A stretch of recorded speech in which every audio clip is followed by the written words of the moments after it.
Hey, what's up guys? Gons here for the Face Like the Sun YouTube channel.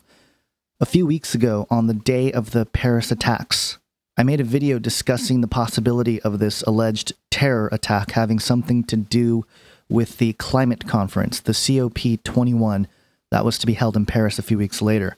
While at the time, some suggested that the connection is just a wild dot connecting of an internet conspiracy theorist, since I made the statement/prediction, we saw a handful of public figures step out and confirm the speculation that there is a connection between terrorism and climate change. Some of the notable mentions are President Mohamedou Issoufou of Niger in the wake of their local terrorist attacks, Bill Nye the Science Guy, John Kerry, and of course President Obama. There was even a paper from the Proceedings of the National Academy of Sciences that outlined this connection between terrorism and climate change. So why make the connection at all? Why is climate change the catalyst being played upon for globalism? The simple answer is because it creates the urgency and atmosphere for change in the direction of global control with the participation not just of national leaders, but of world religions now. In other words, the differences that are so often cited with our spiritual and religious views can be set aside for major institutions to embark on a unified goal that supports the new world order. It is the catalyst needed to create the arm of a new world religion. This new religion seems to be centered around Gaia worship, or the worship of Mother Earth. Now, as a Christian, I don't oppose our responsibility of being good stewards of the earth.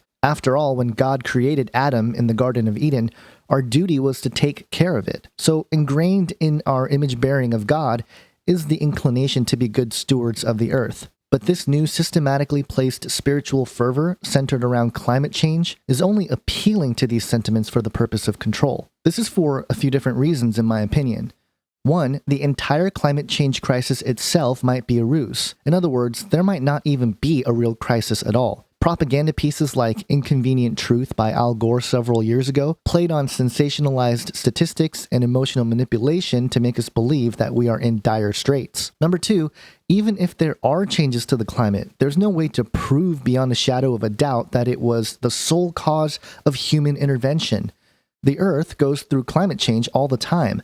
How can scientists and researchers suggest that things are out of line or not normal when there's no basis for normalcy to be measured against, especially when a majority of these government-sponsored scientific studies are guilty of uniformitarianism? That's the idea that the natural laws and processes that we can measure and observe today have always been the same in the past and will be the same in the future. Number three, even if climate change was perpetrated by human intervention, the people, or the powers that be, who instigated and designed the system that causes quote-unquote pollution are the same folks telling us that there is a crisis and are the same folks telling us what we need to do to fix it.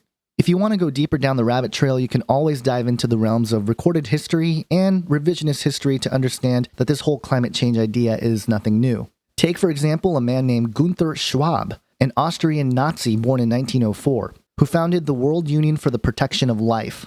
As a Nazi party member, he was part of the advisory panel of the Society for Biological Anthropology, Eugenics, and Behavior Research. His 1958 book, Der Tanz mit dem Teufel, The Dance with the Devil, outlines mankind's industrial sins that cause environmental damage, even labeling Americans as degenerates. In an effort to renew social Darwinism and eugenics that was based on the Aryan superiority concept, he warned that without proper population and weather control, mankind would go extinct due to the raising of the Earth's temperature. Does that sound familiar to you guys? Schwab uses the devil as the agent that is against the environment, while he uses God, supposedly of the Bible, as the one for the environment. And herein we see the ties to the modern outworking of appeals to religious institutions gathering together for the unified effort to, quote, fight climate change. So I ask those who might be skeptical of all this climate change conspiracy talk, why would the narrative today of climate change, global warming, and all that stuff coming from the platforms of the scientific dictatorship, the political leaders, and now the religious leaders echo so much of what was outlined by a pro-eugenics, pro-Aryan race Nazi?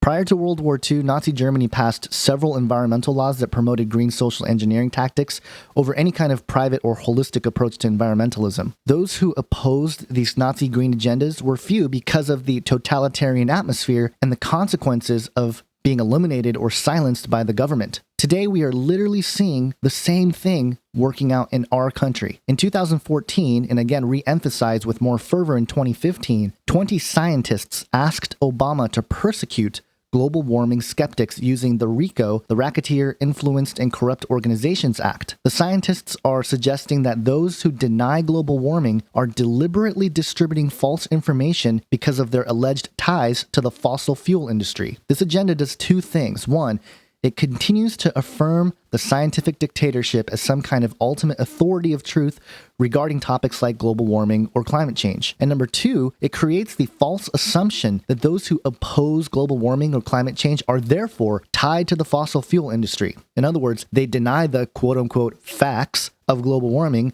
because of their agenda. All of this ties back to the UN 2030 Sustainable Development Agenda. I've made several videos on the topic, and this is just one to add to that list. But one final thought regarding the topic of climate change is concerning the commercialization and control of emerging technologies. At the Paris conference a few days ago, Elon Musk stressed the notion of carbon taxes, saying that we need to place parameters to influence the world to move away from fossil fuels and develop new forms of sustainable energy. And then more recently, Bill Gates was quoted saying, "We need an energy miracle."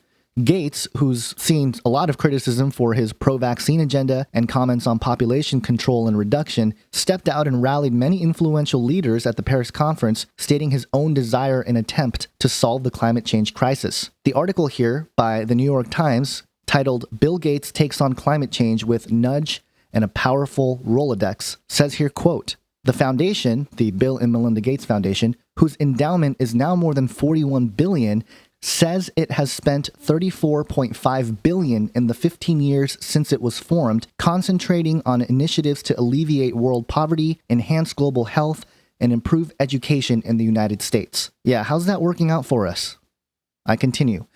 Climate change has also been a concern for Mr. Gates, who has said that energy innovation needs government and industry cooperation. While governments are suited to do the basic research that produced the technical foundations for the internet and other industries, he has said companies need to bring those basic research breakthroughs into the marketplace. Mr. Gates also proposed creating a group of private billionaire supporters. To link it with the government coalition, he stipulated the billionaires would not invest in clean energy in a country unless that country's government was part of the joint government fund. He said he knew he needed patient investors because energy technologies typically take decades to refine and deploy. So he reached out to contacts worldwide, including the Saudi prince Alawid bin Talal and the Indian industrialist Ratan Tata. In mid-September, he emailed Mr. Bezos, the Amazon chief, who agreed immediately to join. End quote. Now, in my personal opinion, Bill Gates is a modern incarnation of the Nazi Guenther Schwab, only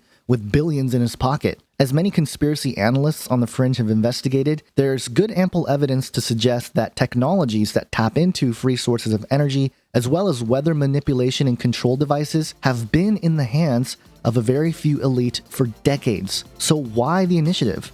The only logical conclusion is that of totalitarian control. In the same way that bankers chose Edison over Tesla in the energy game a few decades ago, largely influenced by the ability to monetize and corporatize the process and product, I believe what we will see is the slow leak of what the public will be led to perceive as quote-unquote discoveries that will allow the rolling out of many clean and free energy devices. But the catch will be, in order to participate in the use of this technology, we will be required our full and complete submission to the system. So in the attempts to save the world via global initiatives, now involving interfaith movements led by the Pope, it's no wonder that God himself proclaimed that he would establish a new heavens and a new earth upon his mighty return, because the world, in the hands of man, continues to heed to the ways of the ruler of this world, which is Satan, who's behind all of this global agenda. Hope you guys have an awesome day. God bless.